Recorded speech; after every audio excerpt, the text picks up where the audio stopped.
Good morning students. कल हमने pituitary gland और हाइपोथैलेमस दोनों पढ़ी थी। आज हमारा थर्ड जो ग्लैंड है वो है पीनियल ग्लैंड। ठीक है, आज ये चैप्टर हमारा कंप्लीट होने वाला है। ठीक है, this gland is located in dorsal side of fore brain. जो फोर ब्रेन होता है ना हमारा, उसके डोर्सल साइड में होती है। ठीक है, it's secrete A hormone called melatonin. और ये जो हार्मोन सिक्रीट करती है उसको बोलते हैं melatonin hormone. Functions of melatonin. Melatonin जो हार्मोन सिक्रीट करती है ग्लैंड, उसका फंक्शन क्या होता है देखो। It regulate the body growth and 24 hours rhythm of the body. ये हमारी बॉडी को रेगुलेट करती है, बॉडी ग्रोथ और 24 आवर्स में रिदम जो भी होते हैं बॉडी के अंदर उनको रेगुलेट करती है। मेंटेनेंस ऑफ स्लीप वेकनेस साइकिल, मतलब जो अपन लोग सोते हैं जागते हैं उस साइकिल को मेंटेनेंस करती है, बॉडी टेम्परेचर को मेंटेन करती है। जैसे देखो, सोना जागा अपन लोग जिस टाइम पे सोते हैं अपने को उसी टाइम पे तो नींद आती है। 2-4 दिन मतलब जैसे जिस टाइप की अपने को आदत हो जाती है ना, और जिस टाइम पे जगते हैं उस टाइम पे अपनी आँख खुल जाती है, चाहे अपन उठो मत, वो अपनी मर्जी पे डिपेंड करता है। लेकिन जिस टाइम अपन सोते हैं उस टाइम अपने को नींद आएगी पक्का। जिस टाइम अपन उठते हैं उस टाइम अपनी आँख ज़रूर खुल जाएगी। ठीक है ना, तो उसको कंट्रोल करने का काम है पीलियन ग्लैंड से जो हार्मोन सिक्रीट होता है ना मिलेटोनिन, उसका फंक्शन होता है ये वाला। तो इस ग्लैंड को क्लॉक भी बोला जाता है वैसे। ठीक है, उसके बाद है इट इन्फ्लुएंसेस मेटाबॉलिज्म। ये मेटाबॉलिज्म को इफ़ेक्ट करती है, पिगमेंटेशन एंड मेंस्ट्रुअल साइकिल। ठीक है, और फिर है मेटाबॉलिज्म तो आप सभी को पता होगा, जैसे जो फूड अपन लेते हैं उससे अपने को जो एनर्जी मिलती है ना वो मेटाबॉलिज्म होती है। ठीक है, फिर है it influences our defence capability. और जो डिफेंस कैपेबिलिटी है उसको भी ये इन्फ्लुएंस करती है, प्रभावित करती है। डिफेंस कैपेबिलिटी मतलब डिफेंस कैपेबिलिटी किस में होती है, WBC के अंदर होती है ना, जिनको सोल्जर्स ऑफ आवर बॉडी बोला जाता है। ठीक है, फिर है फोर्थ ग्लैंड है थायराइड ग्लैंड।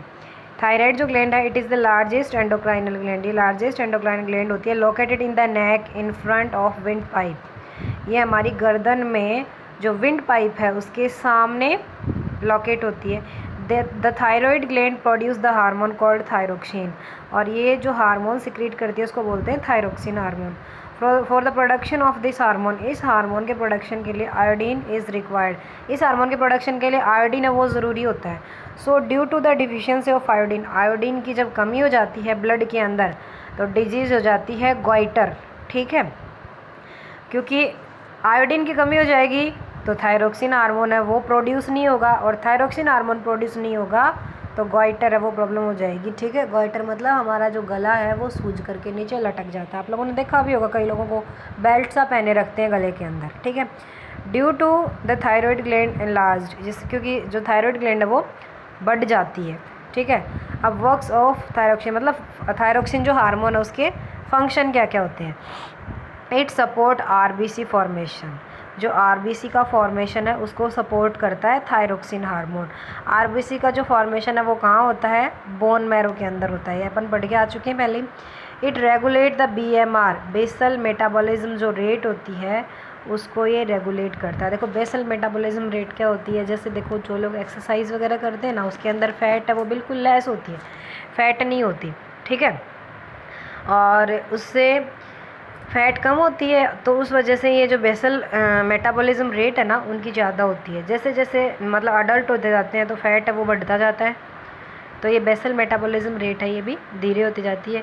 और ये इफ़ेक्ट होती है बेटा अपनी हेल्थ में, जो फिज़िकल अपन एक्टिविटीज़ करते हैं, ठीक है, उन सभी से ये अफेक्ट होती है। ठीक है, it also control the metabolism of carbohydrate protein and fat. ये प्रोटीन कार्बोहाइड्रेट और फैट का जो मेटाबॉलिज्म है उसको भी कंट्रोल करते हैं। It maintain the balance of water and electrolyte balance. ये वाटर का बैलेंस और इलेक्ट्रोलाइट बैलेंस उसको मेंटेन करते हैं। अब आप बोलोगे कि इलेक्ट्रोलाइट बैलेंस क्या होता है। इलेक्ट्रोलाइट बैलेंस हमारी बॉडी के अंदर सोडियम, पोटेशियम और कैल्शियम, इनका एक बैलेंस होता है कि कितने क्वांटिटी में, तो वो बैलेंस है उसको भी मेंटेन करने का काम किसका होता है, थायरोक्सिन हार्मोन का होता है। ठीक है, तो मेन तो दो ही चीज़ आप याद रखना है इसमें, मेन तो मेटाबॉलिज्म है, उसको BMR को रेगुलेट करना, और जो इलेक्ट्रोलाइट बैलेंस है उसको मेंटेन करना, ये मेन फंक्शन होता है इसका। ठीक है, फिर हमारी फिफ्थ ग्लैंड है parathyroid gland. 4 parathyroid gland present in posterior side of thyroid gland. जो थायरॉयड ग्लैंड होती है ना, उसके पोस्टीरियर साइड में 4 पैराथायरॉयड ग्लैंड होती हैं। 1 pair is present on each lobe of thyroid gland. एक पेयर हर जो लॉब है इसकी उसके अंदर प्रेजेंट होता है। फिर है देयर हार्मोन कंटेन कैल्शियम। इसके हार्मोन के अंदर क्या होता है? Calcium. And it regulate the balance of calcium in the blood. तो ये हमारी बॉडी के अंदर जो कैल्शियम है उसके बैलेंस को रेगुलेट करता है। Due to the deficiency of parathormone hormone की कमी के कारण क्या होता है? A disease occur known as tetany. एक बीमारी हो जाती है जिसको बोलते हैं tetany. In this disease imbalance of muscles occur. Muscles के अंदर इम्बैलेंस है वो हो जाता है। 6th है ग्लैंड अपनी pancreas. It is located below the stomach near the liver. ये हमारे स्टमक के जस्ट नीचे लीवर के पास में होती है, ठीक है। It secrete 2 hormone, 2 hormone secrete करती है, insulin and glucagon hormone. These hormone are secreted by some special cell of pancreas. ये जो हार्मोन है पैनक्रियाज की कुछ स्पेशल सेल के द्वारा सिक्रीट किए जाते हैं। The cluster of these cells are known as islets of लैगरहैंस।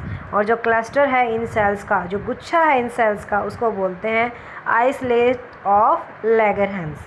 अब देखो पैनक्रियाज के फंक्शन क्या होते हैं? Insulin lower blood pressure sugar level and glucagon rise the blood sugar level. Insulin जो है ये हमारा जो ब्लड शुगर लेवल है ना उसको लो करता है, ठीक है। ब्लड शुगर जो है ना उसको लो करने का काम है वो इंसुलिन करता है। और ग्लूकागोन जो है ना वो क्या करेगा? इसको बढ़ाएगा, ब्लड शुगर लेवल को बढ़ाता है, ठीक है। फिर है due to the deficiency of insulin it lead the increase secretion of glucose. Due to the deficiency of insulin की डिफिशियंसी कमी से क्या होगा? Lead to increase secretion of glucose.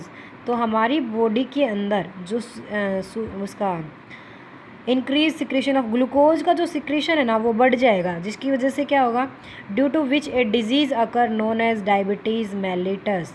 जिसकी वजह से एक बीमारी हो जाएगी जिसको क्या बोलते हैं? Diabetes mellitus. मतलब देखो दोबारा से देखो, इंसुलिन जो हार्मोन है उसका फंक्शन क्या है कि वो ब्लड में शुगर लेवल है उसको कम करेगा, ठीक है। कम करेगा तो अब सेकंड पॉइंट में दिया हुआ है कि वो कम करता है। अगर इंसुलिन है उसकी कमी हो जाए बॉडी के अंदर, कमी हो जाएगी तो शुगर मतलब ग्लूकोज में ही तो होता है, तो हमारी बॉडी के अंदर जो ग्लूकोज का सिक्रीशन है वो बढ़ जाएगा और उसकी वजह से अब बीमारी कौन सी हो जाएगी? Diabetes mellitus. In this disease the glucose level in blood became high. इस बीमारी के अंदर क्या होता है? जो ग्लूकोज का लेवल है ना ब्लड के अंदर वो हाई हो जाएगा। विच रिजल्ट इन रिलीज़, जिसकी वजह से क्या होगा? Which result in release of sugar in urine. जिसकी वजह से शुगर जो है वो यूरिन के साथ में रिलीज होना शुरू हो जाएगा। And formation of toxic ketone bodies. और फॉर्म क्या बन जाएंगे? बॉडी कीटोन जो बॉडीज़ हैं उनका फॉर्मेशन हो जाएगा। The treatment is insulin therapy. और इसका ट्रीटमेंट क्या है? इंसुलिन थेरेपी है।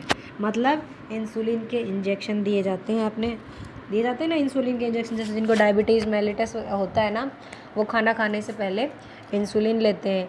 क्यों लेते हैं? क्योंकि खाना खाएंगे तो इंसुलिन मतलब ग्लूकोज लेवल बढ़ेगा, तो उसको पहले ही कंट्रोल करने के लिए खाना खाने से पहले वो इंसुलिन का इंजेक्शन लेते हैं। उसके बाद 7th ग्लैंड है अपनी adrenal gland. This gland is located at the top of each kidney. ये जो ग्लैंड होती है ये जो हमारी किडनी है उसके बिल्कुल टॉप में होती है। देखो कैसे?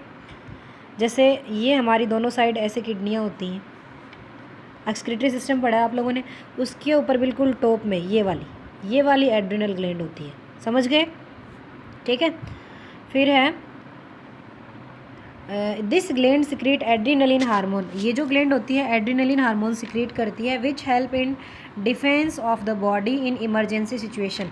और ये जो हार्मोन है हमारी बॉडी को इमरजेंसी सिचुएशन में लड़ने के लिए तैयार करता है। That's why this hormone is also known as do and die hormone. इस हार्मोन को डू एंड डाई हार्मोन भी बोला जाता है। ठीक है। It also maintain the balance of salt in the blood. और ये हमारी बॉडी के अंदर जो सॉल्ट है उसके बैलेंस को भी मेंटेन करता है। ठीक है। उसके बाद है 8th ग्लैंड अपनी thymus gland. This gland is special gland which start functioning in the embryonic stage. ये जो ग्लैंड होती है ना, ये एक स्पेशल ग्लैंड होती है जो कब विच स्टार्ट फंक्शनिंग, कब काम करना स्टार्ट करती है, in the embryonic stage. Embryonic stage कौन सी होती है, जब बॉडी के अंदर जाइगोट बनता है ना, मेल और जो फीमेल गैमेट है उनके फ्यूजन से जब जाइगोट बनेगा, जाइगोट से जो एम्ब्रियो बनता है, तो वो वाली स्टेज कौन सी होगी, एम्ब्रियोनिक स्टेज। तो एम्ब्रियोनिक स्टेज से ही फंक्शन करना स्टार्ट कर देता है and become active during childhood, और बचपन के अंदर ये एक्टिव होगा। And gradually stop functioning after adolescence, और एडोलसेंस के बाद में, किशोरावस्था के बाद में धीरे धीरे ये काम करना बंद कर देती है। This gland produce thymosin hormone. ये जो ग्लैंड है ये मॉसिन हार्मोन सिक्रीट करती है which generate resistance to disease in children, जो कि बच्चों के अंदर और जो बीमारियां होती हैं ना उसके लिए रेसिस्टेंट प्रतिरोध करता है, ठीक है। This gland continue to be the production centre of lymphocytes, और ये जो ग्लैंड्स है continue to be the production, मतलब क्या करती हैं, लिम्फोसाइट के प्रोडक्शन के लिए कंटिन्यू रहती है। मतलब लिम्फोसाइट किसको बोला जाता है, WBC को ही लिम्फोसाइट बोला जाता है, जो कि हमारी बॉडी में डिफेंस मैकेनिज्म बनाती है, ठीक है। उसके बाद 9th ग्लैंड है टेस्टिस। देखो, 1 pair of testis is present in male as a male reproductive organ. एक पेयर टेस्टिस जो है वो मेल के अंदर मेल रिप्रोडक्टिव ऑर्गन के रूप में प्रेजेंट होते हैं। इट सिक्रीट टेस्टोस्टेरोन हार्मोन, ये अपन पढ़ के आए हैं पहले भी। मेल रिप्रोडक्टिव सिस्टम अपन ने जो स्टडी किया था उसके अंदर अपन ने पढ़ा था कि मेल जो हार्मोन होता है वो कौन सा होता है, टेस्टोस्टेरोन हार्मोन होता है। This hormone control the development of secondary sexual character in males such as facial hairs. ये जो हार्मोन है ये मेल्स के अंदर जो सेकेंडरी सेक्सुअल कैरेक्टर्स होते हैं उनको डेवलप करता है, ठीक है। जैसे कि फेशियल हेयर, दाढ़ी मूंछ का आना जो होता है इसी हार्मोन की वजह से होता है मेल्स के अंदर। उसके बाद है 10th और लास्ट है ओवरीज। ओवरीज क्या होती है, देखो, 1 pair of ovaries is situated in pelvic region of female body. एक पेयर ओवरी जो होती है फीमेल बॉडी के अंदर पेल्विक रीजन में सिचुएटेड होती है। It secrete oestrogen and progesterone hormone, और जो फीमेल रिप्रोडक्टिव हार्मोन कौन से होते हैं, oestrogen and progesterone hormone. The hormone control the development of secondary sexual character in female, और ये जो हार्मोन है ये फीमेल के अंदर सेकेंडरी सेक्सुअल जो कैरेक्टर्स होती हैं उनको डेवलप करते हैं, ठीक है। Such as development of breast, इन्हीं की वजह से जैसे ब्रेस्ट का डेवलपमेंट होता है। They also play an important role in regulation of menstrual cycle and pregnancy, और ये जो मेंस्ट्रुअल साइकिल होता है, मंथली जो पीरियड टाइम होता है उसमें और प्रेगनेंसी में, उसमें भी इम्पॉर्टेंट रोल है वो प्ले करते हैं, उनके रेगुलेशन के अंदर इम्पॉर्टेंट रोल प्ले करते हैं। कौन, एस्ट्रोजन और प्रोजेस्टेरोन, ठीक है। तो ये सारी अपनी ग्लैंड्स हो गई हैं, तो ये एंडोक्राइन सिस्टम है वो भी कंप्लीट हो चुका। तो आज हमारा सेकंड चैप्टर वो कंप्लीट हो चुका है। आप लोग इसके नोट्स हैं वो कॉपी में उतार लेना, और कल अपन स्टार्ट करेंगे नेक्स्ट चैप्टर। आज कंप्लीट स्टॉप करते हैं। Thank you.